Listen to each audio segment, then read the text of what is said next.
হ্যাঁ হ্যাঁ স্যার, এবার বলুন। এখানে কথা হলো যে একটু আগে আমাদের শরণখোলা একটা অগ্নিকাণ্ড হয়েছে স্বর্ণকার পট্টিতে।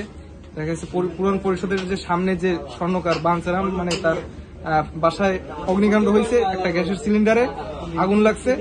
তো আমরা চেষ্টা করছি, আমরা শোনার সাথে সাথে ওইখানে আমরা চলে গেছি। যাওয়ার পর যাই দেখতেছি সিলিন্ডারে আগুন ধরা অবস্থা আছে। তাৎক্ষণিক আমরা ফায়ার সার্ভিসে ফোন দিছি।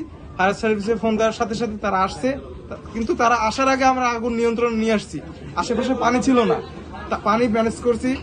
পাশে একটা ডোবা ছিল বা খাল বা বিল ছিল, ওইখান থেকে বালতি দিয়ে আমরা পানি মারছি আর হলে যে তোমার আগুন নিবারণ করার চেষ্টা করছি। এখন মোটামুটি আগুন নিয়ন্ত্রণে আসছে।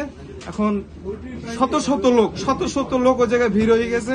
কিভাবে কি আগুনটা নিভানো যায়, কিভাবে কি করা যায়। তো পরবর্তীতে ফায়ার সার্ভিসের স্যারেরা আসছে, তাদেরকে স্যালুট জানাই যে তাদের কাছে ইনফর্ম করার সাথে সাথে যে তারা আসছে, এটা আমার খুব ভালো লাগছে।